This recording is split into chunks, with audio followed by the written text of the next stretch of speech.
आप सभी को राधे राधे और आप सभी का बहुत बहुत स्वागत है मेरी YouTube चैनल ज्ञान धारा में। आज हम जानेंगे गणेश चतुर्थी के बारे में। गणेश चतुर्थी कथा, शुभ मुहूर्त, पूजा विधि, इस दिन चंद्रमा क्यों नहीं देखते, कुछ उपाय और भगवान गणेश जी को प्रिय भोग में क्या लगाएं और कुछ मंत्रों के बारे में। तो आइए जानते हैं विस्तार से। ओम गंग गणपते नमः। हिंदू पंचांग के अनुसार भाद्रपद माह के शुक्ल पक्ष की चतुर्थी तिथि से गणेश उत्सव की शुरुआत होती है। इस दिन लोग अपने घर बप्पा को लेकर आते हैं और पूरे विधि विधान के साथ उनकी स्थापना शुभ मुहूर्त में करते हैं। उसके बाद 10 दिनों तक बप्पा को घर में रखकर उत्सव मनाया जाता है। इस दौरान भक्त उनकी खूब सेवा करते हैं, उन्हें प्रिय मोदक और लड्डू का भोग लगाते हैं और रोज दोनों समय आरती करते हैं। वहीं 10वें दिन भगवान गणेश जी का विसर्जन कर दिया जाता है।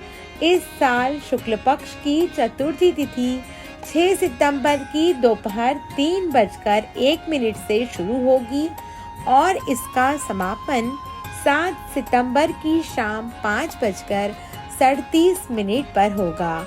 वहीं उदया तिथि के अनुसार गणेश चतुर्थी 7 सितंबर शनिवार को मनाई जाएगी।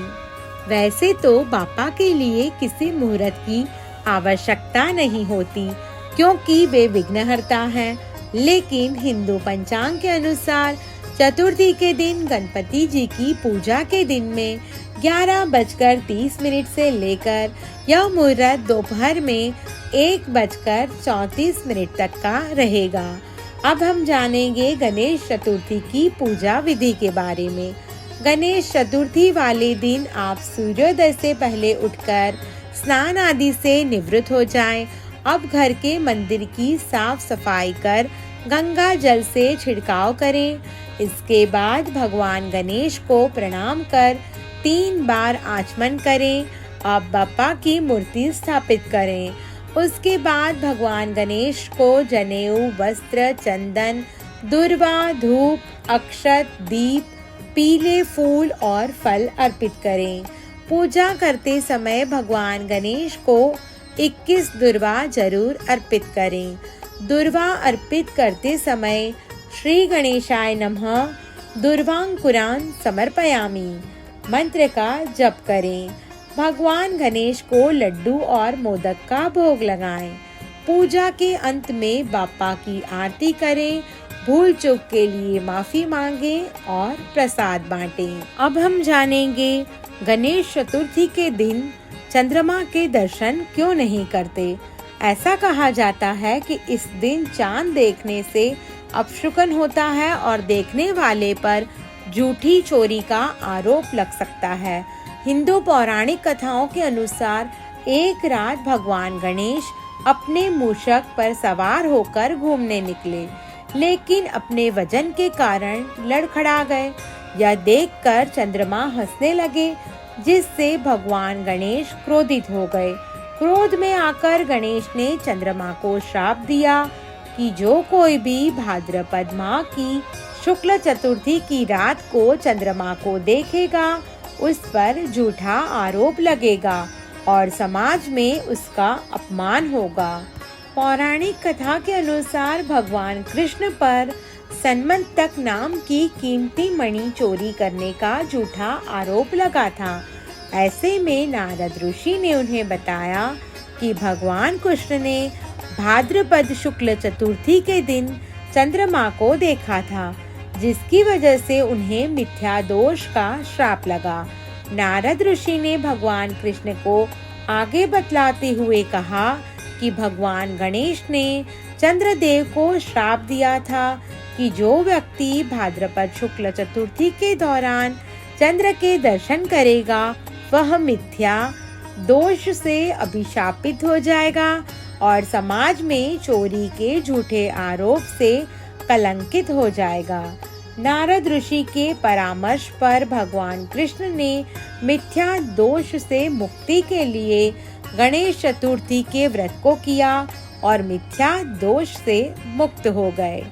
अब हम जानेंगे गणेश चतुर्थी की पौराणिक कथा के बारे में। श्री गणेश चतुर्थी व्रत की एक पौराणिक कथा के अनुसार एक समय की बात है कि भगवान विष्णु का विवाह माता लक्ष्मी जी के साथ निश्चित हुआ। विवाह की सभी तैयारी होने लगी। सभी देवी देवताओं को निमंत्रण भेजे गए, लेकिन मूलवश भगवान गणेश जी को निमंत्रण नहीं दिया गया। इधर भगवान विष्णु की बारात जाने का समय आ चुका था। सभी देवता अपनी पत्नियों के साथ विवाह समारोह में शामिल होने आए, परंतु सभी देवी देवताओं ने देखा कि गणेश जी कहीं दिखाई नहीं दे रहे। तब उन सभी ने आपस में चर्चा की कि क्या भगवान गणेश जी को न्योता नहीं दिया या गणेश जी नहीं आए। सभी को इस बात पर आश्चर्य हुआ। इस बात उन सभी ने विष्णु भगवान से इनका कारण पूछा। भगवान विष्णु ने पूछने पर कहा कि हमने गणेश जी के पिता भोलेनाथ महादेव और माता पार्वती को न्योता भेजा था। यदि गणेश जी अपने पिता के साथ आना चाहते हैं तो आ जाते। अलग से न्योता देने की कोई आवश्यकता नहीं थी।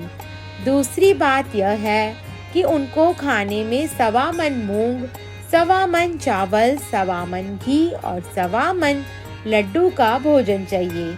यदि गणेश जी नहीं आएंगे तो कोई बात नहीं।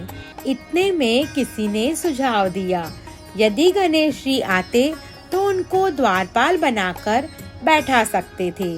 आप तो चूहे पर बैठकर धीरे धीरे चलोगे तो बारात में बहुत पीछे रह जाओगे। यह सुझाव भी सबको पसंद आ गया। विष्णु भगवान ने भी अपनी सहमति दे दी। तब भगवान गणेश जी को निमंत्रण देकर आमंत्रित किया गया और उनको समझा बुझाकर घर की रखवाली करने को बैठा दिया गया। बारात चल दी। तब नारद जी ने देखा कि गणेश जी तो दरवाजे पर ही बैठे हैं, तो वे गणेश जी के पास गए और रुकने का कारण पूछा। भगवान गणेश जी कहने लगे कि विष्णु भगवान ने मेरा बहुत अपमान किया है। नारद जी ने कहा कि अपनी मूषक सेना को आगे भेज दे, तो वह रास्ता खोद देगी जिससे उनके वाहन धरती में घस जाएंगे। तब आपको सम्मान पूर्वक बुलाना पड़ेगा। अब तो गणेश जी ने अपने मूषक सेना को आदेश दिया कि जाओ, और सेना ने जमीन पोली कर दी। जब बारात वहां से निकली तो रथों के पहिए धरती में घसने लगे। लाख कोशिश की परंतु पहिए नहीं निकले। सभी ने अपने अपने उपाय किए परंतु पहिए नहीं निकले। जगह जगह से टूटने लगे। किसी की समझ में नहीं आ रहा था कि क्या करें। तभी नारद जी ने आकर कहा, आप लोगों ने भगवान गणेश जी का अपमान किया, जिस कारण यह विघ्न आ रहा है। यदि उन्हें मना कर लाया जाए तो आपका कार्य सिद्ध हो जाएगा और यह संकट टल जाएगा। भगवान शंकर ने अपने दूत नंदी को भेजा और भगवान गणेश जी को लेकर आए। गणेश जी का आदर सम्मान के साथ पूजन किया गया।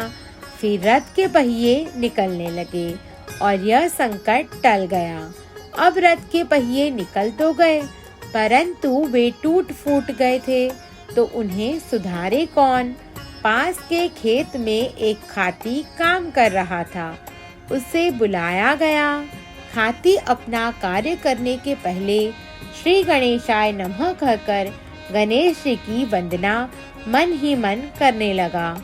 देखते ही देखते खाती ने सभी पहियों को ठीक कर दिया। तब खाती कहने लगा कि हे देवताओं, आपने सर्वप्रथम गणेश जी को नहीं मनाया होगा और न ही उनकी पूजन की होगी, इसलिए तो आपके साथ यह संकट आया है। हम तो मूर्ख अज्ञानी हैं, फिर भी पहले गणेश जी को पूजते हैं, उनका ध्यान करते हैं। आप लोग तो देवतागण हैं, फिर भी आप गणेश जी को कैसे भूल गए। अब आप लोग भगवान श्री गणेश जी की जय जय बोल कर जाएं तो आपके सब काम बन जाएंगे और कोई संकट भी नहीं आएगा। ऐसा करते हुए बारात वहां से चल दी और भगवान विष्णु का लक्ष्मी जी के साथ विवाह संपन्न करा के सभी सकुशल घर लौट आए। हे गणेश जी महाराज, आपने विष्णु भगवान को जैसे कारज सरियो ऐसा कारज सबको सिद्ध कर जो। बोलो भगवान गणेश जी की जय हो। अब हम जानेंगे गणेश चतुर्थी के दिन भगवान गणेश को क्या भोग में लगाएं। गणपति बापा को मोदक बहुत ही प्रिय हैं। ऐसे में गणेश चतुर्थी के दिन भगवान गणेश को मोदक का भोग अवश्य लगाएं। ऐसी मान्यता है कि भगवान गणेश जी को मोदक का भोग लगाने से वह बहुत ही प्रसन्न होते हैं। गणेश चतुर्थी के दिन गणपति बापा को तिल के लड्डुओं का भोग लगाएं। ये लड्डू भी बापा को बहुत प्रिय हैं। गणेश चतुर्थी के खास मौके पर तिल और गुड़ को मिलाकर एक खास तरह के लड्डुओं को बनाकर भगवान गणेश जी को अर्पित करें। ऐसा करने से भगवान गणेश जी की कृपा बनी रहती है। गणेश चतुर्थी पर भगवान गणेश को खीर का भी भोग लगाया जा सकता है। ऐसी धार्मिक मान्यता है कि भगवान गणेश जी को खीर का भोग लगाने से गणेश जी बहुत प्रसन्न होते हैं और घर में सुख एवं समृद्धि आती है। गणेश चतुर्थी के दिन बप्पा को ताजे फलों का रस भी अर्पित किया जाता है। आम, अंगूर, अनार, सेब जैसे ताजे फलों के रस भगवान गणेश जी को बहुत प्रिय हैं। ताजे फलों का रस श्री गणेश जी का पारंपरिक भोग है। अगर आप रस नहीं निकाल पाते तो केला, सेब, अंगूर, अनार जैसे फलों को गणेश जी को अर्पित कर सकते हैं। भगवान गणेश को केला, सेब, अंगूर, अनार जैसे फलों को साबुत ही गणेश जी को अर्पित कर सकते हैं। ऐसा करना अच्छे स्वास्थ्य का प्रतीक माना गया है। गणेश चतुर्थी के अवसर पर सुपारी और पान का भोग भी अर्पित किया जाता है। यह विशेष रूप से पूजा के अंतिम चरण में बप्पा को चढ़ाया जाता है। इसे धार्मिक रिवाजों के अनुसार खास मान्यता प्राप्त है। सुपारी और पान का भोग भगवान गणेश जी की कृपा प्राप्त करने के लिए महत्वपूर्ण माना गया है। इन भोगों को अर्पित करने से न केवल भगवान गणेश जी की कृपा प्राप्त होती है, बल्कि घर में सुख समृद्धि और खुशहाली बनी रहती है। भोग अर्पित करते समय पूरी श्रद्धा और विश्वास के साथ करें ताकि भगवान गणेश आपकी सभी इच्छाएं पूरी करें। अब हम जानेंगे गणेश चतुर्थी पर कौन से उपाय करें। गणेश जी को दुर्वा बहुत ही प्रिय है, इसलिए गणपति जी की विशेष कृपा पाने के लिए बप्पा को दुर्वा यानी कि घास जरूर चढ़ाएं। इस दुर्वा को गणेश जी के मस्तक पर चढ़ाना शुभ माना गया है। गणेश जी को गंगा जल से अभिषेक करें। कर्ज से परेशान है तो ऋणहर्ता गणेश स्तोत्र का पाठ प्रातः काल में जरूर करें। इससे आर्थिक दिक्कतें दूर होती हैं। प्रभु को पीले, लाल, गुलाबी या रंग बिरंगे वस्त्र पहनाएं, साथ ही उन्हें आभूषणों से सजाएं। भगवान गणेश को मोदक बहुत ही प्रिय हैं। इस दिन मोदक, मालपुआ या लड्डू का भोग लगाएं। भगवान गणेश जी की असीम कृपा पाने के लिए 10 दिनों तक इन्हें पीले या लाल रंग के चंदन का तिलक लगाएं और पीला पुष्प चढ़ाएं। जीवन की मुश्किलें दूर करने के लिए भगवान गणेश जी का घी और शहद से अभिषेक करें। गणेश चालीसा का पाठ इन दिनों करना अति पुण्यदायक माना गया है। गणपति बापा को शमी का पत्ता चढ़ाने से जीवन की सभी बाधाएं दूर होती हैं और नौकरी में प्रमोशन के योग बनते हैं। अब हम जानेंगे गणेश चतुर्थी के दिन भगवान गणेश जी के मंत्र के बारे में। तो पहला मंत्र है वक्रतुंड महाकाय सूर्यकोटि समप्रभ निर्विघ्नं कुरु मे देव सर्वकार्येषु सर्वदा। वक्रतुंड मंत्र का जाप करना बहुत फायदेमंद होता है, क्योंकि बाधाओं को दूर करने के लिए यह सबसे प्रभावी मंत्र है। ऐसी स्थितियां जो कुछ समय के लिए हमारे जीवन में बाधाएं खड़ी करती हैं, उन्हें दूर करने के लिए इस मंत्र के नियमित जाप से भगवान गणेश आपके जीवन की सभी बाधाओं को दूर करते हैं। दूसरा मंत्र है ओम एकदंताय विद्महे वक्रतुंडाय धीमहि तन्नो दंती प्रचोदयात्। गणेश गायत्री मंत्र का जाप पूरे श्रद्धा भाव से करने से तनाव कम होता है। इस मंत्र को करने से दिमाग शांत रहता है और शरीर स्वस्थ रहता है। तीसरा मंत्र है ओम गं गणपते नमः। मान्यता है कि गणेश जी का यह बीज मंत्र जीवन की सभी बाधाओं को दूर करता है और भक्तों को सफलता और समृद्धि का आशीर्वाद देता है। जीवन साथी के साथ संबंध सुधारने में भी यह मंत्र मददगार है। चौथा मंत्र है ओम गणेश ऋणम छिंदी वर्ण्यम हुम नमः फट।